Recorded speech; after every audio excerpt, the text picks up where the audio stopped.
We've all heard about the Vikings, but not many of us know about the most elite Vikings called the Varangian Guard. This was the SEAL Team 6 of 1,000 years ago. Now, their name is very important. Varangian means men of the pledge or sworn companions. And that actually tells you everything you need to know about them.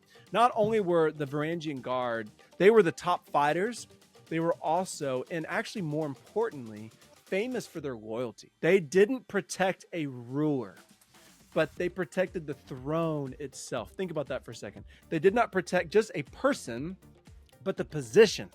So they could not be bribed. They never sought revenge. They were immune to politics. And so this rare combination of competence and character made them high demand when it came to protecting royalty. The Varangians were actually outsourced from Scandinavia to protect the royalty of enemy nations as far as the Byzantine Empire. That would be like Washington, D.C., like hiring Russian soldiers to protect the president and the cabinet. It's just crazy. Now, here's why this matters to you as a dad. As the demand for the Varangians grew, and many of the Varangians died or retired because they were paid well, the question came up, who is worthy of the pledge? Who gets to join this elite Varangian rank? And I'll tell you who it was. The next wave of Varangians were almost always the sons of the current Varangians. So I want you to think about that for a second. Who else but the ones raised by a Varangian would best serve as a Varangian himself? The Varangian fathers knew exactly what their sons needed to learn. The key qualities, the traits, the skills that the job demanded. They knew it, and so they taught their sons. It wasn't nepotism, it was discipleship. The Varangian Guard became this family tradition, a familial honor if the dad was intentional. Protecting a nation's ruler became the sacred duty passed down from father to son. The son had to earn it, and there are plenty of cases where he didn't.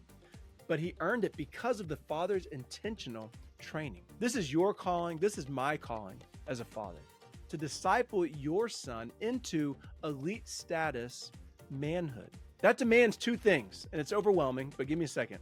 First, you have to be elite yourself. Second, you have to intentionally forge your son into an elite man. Now that's overwhelming, right? Well, it is a big responsibility, but maybe it's not as overwhelming as it first feels right now when Jesus is on your side. You see, the kingdom that Jesus established is a kingdom of grace. Next week's video will dive deeper into this, but for now, rest in this. The kingdom way is not do good until you are transformed, but do good because you've already been transformed. It's the biggest difference in the world. If you belong to Christ, hear me. If you're a dad, hear me. If you belong to Christ, you are a new, transformed person, which means you have what it takes to be elite and pass down the required elite skills because it's all about following Jesus. Now you might think, yeah, but how do I actually raise my son to elite status manhood with character and skill? Okay, slow down.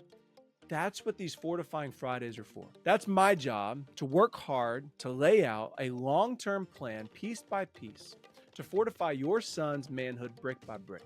Again, starting next week, we're going to do an in-depth study of the armor of God, literally word by word. No, I'm not sorry. And it's going to be done in a way you've never seen before, unless you've read a 500-year-old book by William Gurnall called The Christian in Complete Armor. That's my primary source. It's a bold claim, I know, but I want to tee you up to be the hero for your son. These first two videos, this one and last week's, were introductions. I wanted to name the problem. I wanted to get us started. Now we really get to work. Jesus' kingdom is a training ground. Christianity is more than entrance into the kingdom. It is a lifestyle inside the kingdom where we don't just do this random, vague, ethereal kingdom thing. We're with the king, and he calls us friend. So as we tap into that, we'll raise our sons to be strong, spiritual oak trees.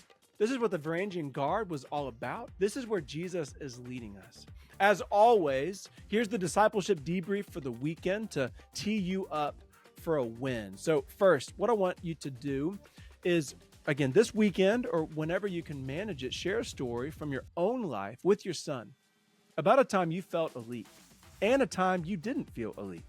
Talk about Jesus' grace in all of it, because we often need to forget our failures and forget our successes. By the way, anytime you're sharing stories, which I highly recommend, let it be a celebratory and cautionary story. So both, one where you crushed it and one where you got crushed. Your son needs to hear both. Second, think up one skill required in your life that you wish you would have known as a kid. It could be tying a knot. It could be tying a tie. Could be talking with a girl or how to break up with a girl, changing a tire, or how to cook the best, egg sandwich ever. Teach your son a skill this weekend. I think that should become a regular thing. Share and discuss, third, the qualities of the Varangian Guard together as you share this with him, and focus on their loyalty, their character, their elite skills. Connected to following Jesus, why competence and character are both important. And maybe a good way to start that is what happens when you have one without the other. Well, hey, that's it for this week's Fortifying Friday. Do share this with some friends, some other dads to help you tee you up for a community. And as this unfolds, I just ask, man, would you subscribe? Would you would you share this so that we can get some momentum going and build this out? See ya.